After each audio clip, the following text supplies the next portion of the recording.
Hi, I'm MC Jessie。大家好，讀你聽2.0，今日繼續讀 Miguel de Cervantes 嘅 Don Quixote， 今日讀到第31節啦。呢一節嘅名叫做 Of the Delectable Discussion Between Don Quixote and Sancho Panza, his squire, together with other incidents。咁上一回咧，第30節就講到 Sancho 同 Don Quixote 就發生啲口角，咁 Sancho 咧都認錯嘅。咁但係後來咧，佢又因禍得福喎，咁佢又遇到佢先前放走咗其中之個罪犯啦 ，Gines de Pasamonte， 佢咧就騎咗喺Sancho 手上偷嚟嘅嗰隻驢仔，即刻就趕走咗 Pasamonte 啦，咁啊攞翻隻驢啊，非常之開心。其餘眾人咧就繼續咧係瞞騙緊 Don Quixote， 即係話俾佢聽啊，多啲啊係公主啊，你哋就要解決問題啊，擊殺呢個巨人啊，為佢搶回呢個國度啊，同佢成親啊，諸如此類呢啲咁嘅大話。OK， 我哋睇落去呢個故事嘅發展線，跟住我哋交俾 Costa 同大家讀嚟聽。 All that is not unsatisfactory to me, said Don Quixote. Go on, thou didst reach her. And what was that queen of beauty doing? Surely thou didst find her stringing pearls, or embroidering some device in gold thread for this her enslaved knight. I did not, said Sancho, but I found her winnowing 2 bushels of wheat in the yard of her house. Then depend upon it, said Don Quixote, the grains of that wheat were pearls when touched by her hands. And didst thou look, friend, was it white wheat or brown? It was neither, but red, said Sancho. Then I promise thee, said Don Quixote, that, winnowed by her hands, beyond a doubt the bread it made was of the whitest. But go on. When thou gavest her my letter, did she kiss it? Did she place it on her head? Did she perform any ceremony befitting it? Or what did she do? When I went to give it to her, replied Sancho, she was hard at it, swaying from side to side with a lot of wheat she had in the sieve. And she said to me, lay the letter, friend, on the top of that sack, for I cannot read it until I have done sifting all this. Discreet lady, said Don Quixote, that was in order to read it at her leisure and enjoy it. Proceed, Sancho. While she was engaged in her occupation, what converse did she hold with thee? What did she ask about me? And what answer didst thou give? Make haste, tell me all, and let not an atom be left behind in the ink bottle. She asked me nothing, said Sancho. But I told her how your worship was left doing penance in her service, naked from the waist up, in among these mountains like a savage, sleeping on the ground, not eating bread off a tablecloth, nor combing your beard, weeping and cursing your fortune. In saying I curse my fortune, thou saidst wrong, said Don Quixote, for rather do I bless it, and shall bless it all the days of my life, for having made me worthy of aspiring to love so lofty a lady as Dulcinea del Toboso. And so lofty she is, said Sancho, in that she overtops me by more than a hand's breadth. What, Sancho, said Don Quixote, didst thou measure with her? I measured in this way, said Sancho, going to help her to put a sack of wheat on the back of an ass. We came so close together that I could see she stood more than a good palm over me. Well, said Don Quixote, and doth she not of a truth company and adorn this greatness with 1,000 million charms of mine? But one thing thou wilt not deny, Sancho. When thou comest close to her, didst thou not perceive a Sabian odour, an aromatic fragrance, I know not what, delicious, that I cannot find a name for? I mean, a redolence, an exhalation, as if thou wert in the shop of some dainty glover? All I can say is, said Sancho, that I did perceive a little odour, something goaty. It must have been that she was all in a sweat with hard work. It could not be that, said Don Quixote, but thou must have been suffering from cold in the head, or must have smelt thyself. For I know well what would be the scent of that rose among thorns, that lily of the field, that dissolved amber. Maybe so, replied Sancho. There often comes from myself that same odour which then seemed to me to come from her grace the Lady Dulcinea. But that's no wonder, for one devil is like another. Well then, continued Don Quixote, now she has done sifting the corn and sent it to the mill. What did she do when she read the letter? As for the letter, said Sancho, she did not read it, for she said she could neither read nor write. Instead of that, she tore it up into small pieces, saying that she did not want to let anyone read it lest her secret should become known in the village, and that what I had told her by word of mouth about the love your worship bore her, and the extraordinary penance you were doing for her sake, was enough, And to make an end of it, she told me to tell your worship that she kissed your hands, and that she had a greater desire to see you than to write to you, and that therefore she entreated and commanded you, on sight of this present, to come out of these thickets, and to have done with carrying on absurdities, and to set out at once for El Toboso, unless something else of greater importance should happen, for she had a great desire to see your worship.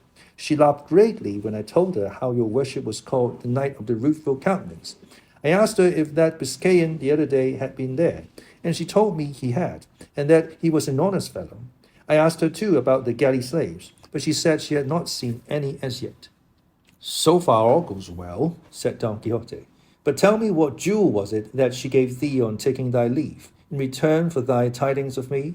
For it is a usual and ancient custom with knights and ladies errant to give the squires, damsels, or dwarfs who bring tidings of their ladies to the knights, or of their knights to the ladies, some rich jewel as a guerdon for good news, and acknowledgment of the message. That is very likely, said Sancho, and a good custom it was, to my mind, but that must have been in days gone by. For now it would seem to be the custom only to give a piece of bread and cheese, because that was what my lady Dorothea gave me over the top of the yard wall when I took leave of her, and more by token it was sheep's milk cheese. She's generous in the extreme, said Don Quixote, and if she did not give thee a jewel of gold, no doubt it must have been because she had not one to hand there to give thee. But sleeves are good after Easter. I shall see her, and all shall be made right. But knowest thou what amazes me, Sancho? It seems to me thou must have gone and come through the air, for thou hast taken but little more than 3 days to go to El Toboso and return, though it is more than 30 leagues from here to there. From which I am inclined to think that the sage magician, who is my friend, and watches over my interests, that this same, I say, must have helped thee to travel without thy knowledge. For some of these sages will catch up a knight-errant sleeping in his bed, without his knowing how or in what way it happened. He wakes up next day more than 1,000 leagues away from the place where he went to sleep. And if it were not for this, knights-errant would not be able to give aid to one another in peril, as they do at every turn. For a knight, maybe, is fighting in the mountains of Armenia with some dragon, or fierce serpent, or another knight, and gets the worst of the battle, and is at the point of death. But when he least looks for it, there appears over against him on a cloud, or chariot of fire, another knight, a friend of his, who just before had been in England, and who takes his part, and delivers him from death. And at night he finds himself in his own quarters, suffering very much to his satisfaction. And yet from one place to the other would have been 2,000 or 3,000 leagues. And all this is done by the craft and skill of the sage enchanters who take care of those valiant knights. So that, friend Sancho, I find no difficulty in believing that thou mayest have gone from this place to El Toboso and returned in such a short time, since, as I've said, some friendly sage must have carried thee through the air without thee perceiving it. But that must have been it, said Sancho. For indeed Rocinante went like a gypsy's ass with quicksilver in his ears. Quicksilver, said Don Quixote. Aye, and what is more, a legion of devils, folk that can travel and make others travel without being weary, exactly as the whim seizes them. But putting this aside, what thinkest thou I ought to do about my lady's command to go and see her? For though I feel that I am bound to obey her mandate, I feel too that I am debarred by the boon I have accorded to the princess that accompanies us, and the law of chivalry compels me to have regard for my word in preference to my inclination. On the one hand, the desire to see my lady pursues and harasses me. On the other, my solemn promise and the glory I shall win in this enterprise urge and call me. But what I think I shall do is to travel with all speed and reach quickly the place where this giant is, and on my arrival I shall cut off his head and establish the princess peacefully in her realm. And forthwith I shall return to behold the light that lightens my senses, to whom I shall make such excuses that she will be led to approve of my delay. For she will see that it entirely tends to increase her glory and fame, for all that I have won, am winning, or shall win by arms in this life, comes to me of the favour she extends to me, and because I am hers. Ah, what a sad state your worships bring her in, said Sancho. Tell me, senor, do you mean to travel all that way for nothing, and to let slip and lose so rich and great a match as this, where they give as a portion a kingdom that in sober truth I have heard say is more than 20,000 leagues around about, and abounds with all things necessary to support human life, and is bigger than Portugal and Castile put together. Please, for the love of God, blush for what you have said, and take my advice, and forgive me, and marry at once in the first village where there is a curate. If not, here is a licentiate who will do the business beautifully. Remember, I'm old enough to give advice, and this I'm giving comes pat to the purpose. For a sparrow in the hand is better than a vulture on the wing, and he who has the good to his hand and chooses the bad, that the good he complains of may not come to him. Look here, Sancho, said Don Quixote, if thou art advising me to marry, in order that immediately on slaying the giant I may become king, and be able to confer favors on thee, and give thee what I have promised, let me tell thee, I shall be able very easily to satisfy thy desires without marrying. For before going to battle, I will make it a stipulation that if I come out of it victorious, even I do not marry, they shall give me a portion of the kingdom, that I may bestow it upon whomsoever I choose. And when they give it to me, upon whom wouldst thou give me bestow it but upon thee? That is plain speaking, said Sancho. But let your worship take care to choose it on the sea-coast, so that if I don't like life, I may be able to ship off my black vassals and deal with them as I have said. Don't mind going to see my lady Dorothea now, but go and kill this giant and let us finish off this business. For by God, it strikes me it will be one of great honor and great profit. I hope thou art in the right of it, Sancho, said Don Quixote, and I will take thy advice as to accompanying the princess before going to see Dorothea. But I counsel thee not to say anything to anyone, or to those who are with us, about what we have considered and discussed. For as Dorothea is so decorous that she does not wish her thoughts to be known, it is not right that I, or anyone from me, should disclose them. Well then, if that be so, said Sancho, how is it that your worship makes all those you overcome by your arm go to present themselves before my lady Dorothea, this being the same thing as signing your name to it that you love her and are her lover? And as those who go must perforce kneel before her and say they come from your worship to submit themselves to her, how can the thoughts of both of you be hid? Oh, how silly and simple thou art, said Don Quixote. Seest thou not, Sancho, that this tends to a greater exaltation? For thou must know that according to our way of thinking in chivalry, it is a high honor to a lady to have many knights errant in her service, whose thoughts never go beyond serving her for her own sake, and who look for no other reward for their great and true devotion than that she should be willing to accept them as her knights. It is with that kind of love, said Sancho. I have heard preachers say we ought to love our Lord for himself alone, without being moved by the hope of glory or the fear of punishment, though for my part, I would rather love and serve him for what he could do. The devil takes thee for a clown, said Don Quixote. And what shrewd things thou sayest at times! One would think thou hadst studied. In faith, then, I cannot even read. Master Nicholas here called out to them to wait a while, as they wanted to halt and drink at a little spring there was there. Don Quixote drew up, not a little to the satisfaction of Sancho, for he was by this time weary of telling so many lies, and in dread of his master catching him tripping. For though he knew that Dorothea was a peasant girl of Toboso, he had never seen her in all his life. Cardenio had now put on the clothes which Dorothea was wearing when they found her, and though they were not very good, they were far better than those he put off. They dismounted together by the side of the spring, and with what the curate had provided himself with at the inn they appeased, though not very well, the keen appetite they all of them brought with them. While they were so employed, there happened to come by a youth passing on his way, who, stopping to examine the party at the spring, the next moment ran to Don Quixote and clasping him round the legs, began to weep freely, saying, "Oh, Signor, do you not know me? Look at me well. I am that lad Andres, that your worship released from the oak tree where I was tied." Don Quixote recognized him, and taking his hand he turned to those present and said, "That your worships may see how important it is to have knight-errants to redress the wrongs and injuries done by tyrannical and wicked men in this world. I may tell you that some days ago, passing through a wood, I heard cries and piteous complaints as of a person in pain and distress. I immediately hastened, impelled by my bounden duty, to the quarter whence the plaintive accents seemed to me to proceed, and I found tied to an oak this lad, who now stands before you, which in my heart I rejoice at, for his testimony will not permit me to depart from the truth in any particular.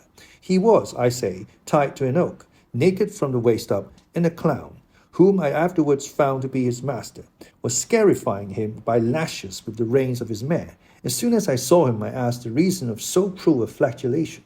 The boy replied that he was flogging him because he was his servant, and because of carelessness that proceeded rather from dishonesty than stupidity. On which this boy said, Signor, he flogs me only because I ask for my wages. The master made I know not what speeches and explanations, which, though I listened to them, I did not accept. In short, I compelled the clown to unbind him, and to swear he would take him with him, and pay him real by real, and perfumed into the bargain. Is not all this true, Andres, my son? Didst thou not mark with what authority I commanded him, and with what humility he promised to do all I enjoined, specified, and required of him? Answer without hesitation. Tell these gentlemen what took place, that they may see that it is as great an advantage as I say to have knights errant abroad. All that your worship has said is quite true, answered the lad. But the end of the business turned out just the opposite of what your worship supposes. How? The opposite? Said Don Quixote. Did not the clown pay thee then? Not only did he not pay me, replied the lad, but as soon as your worship had passed out of the wood and we were alone, he tied me up again to the same oak and gave me a fresh flogging, then left me like a flayed Saint Bartholomew. And every stroke he gave me he followed up with some jest and jibe about giving made fool of your worship. And but for the pain I was suffering, I should have laughed at the things he said.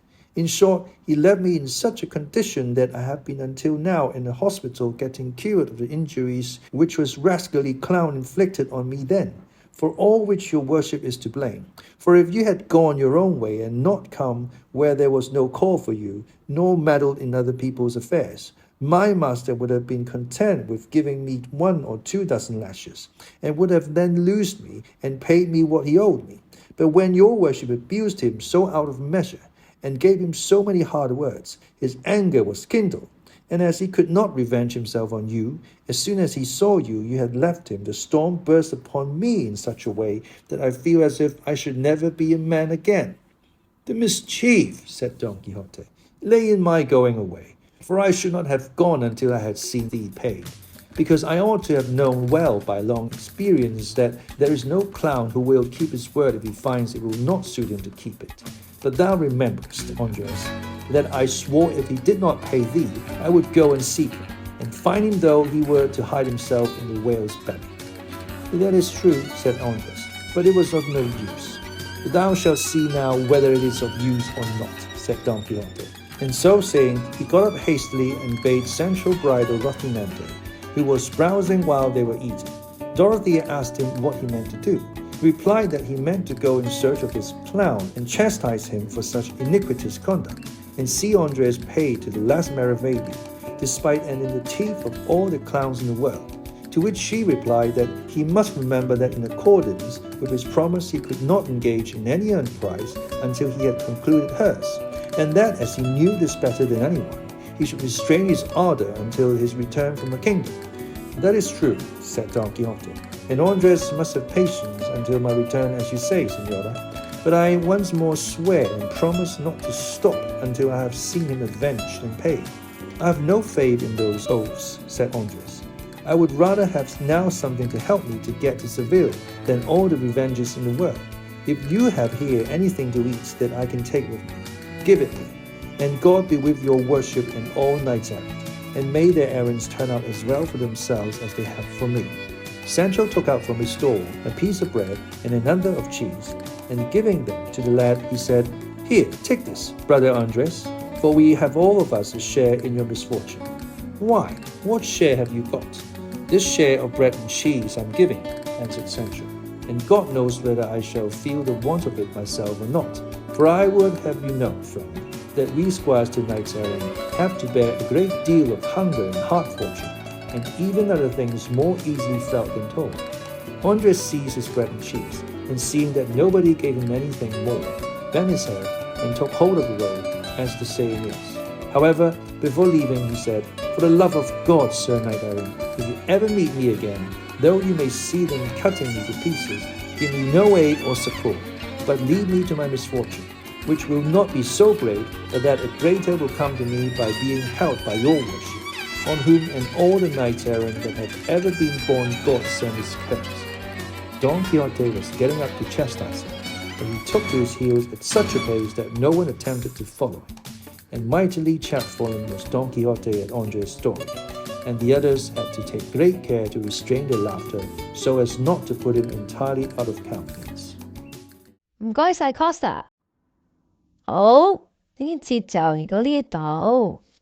當Quixote喺路上遇到呢個 Andre， 似乎作者係有刻意鋪排啦。之前救咗呢個 Andre， 俾佢嘅僱主毒打，只係想要薪水啫，就俾人毒打。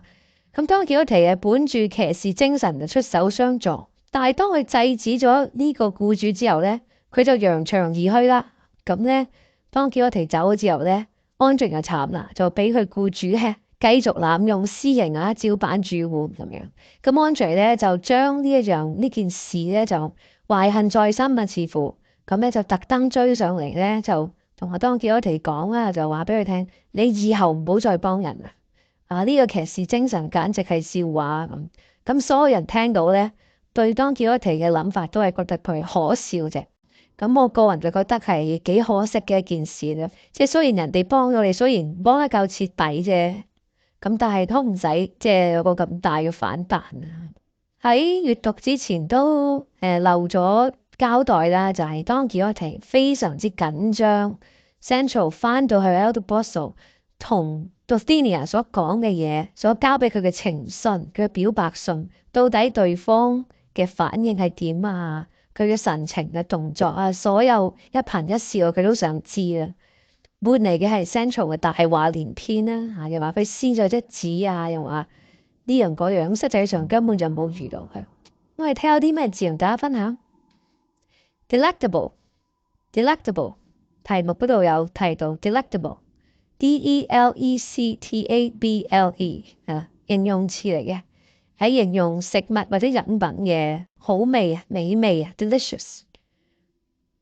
Flagellation Flagellation，F-L-A-G-E-L-L-A-T-I-O-N， 名詞嚟嘅，即係打啦、flogging 啦、鞭打啦。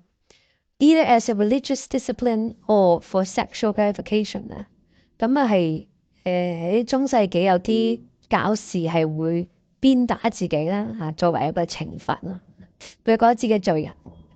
Chapfallen 形容詞嚟嘅。Chapfallen Chapfallen 跌咗個口落嚟啊 with one's lower jaw hanging due to extreme exhaustion or dejection。 去到最後啦，當Quixote聽完Andre佢嘅聲言啦，即係話希望你啲騎士唔好再幫人啦，你哋真係搞我當攤啊，佢就 Chapfallen 行俠仗義，反而俾人覺得咧令到呢個世界更加差。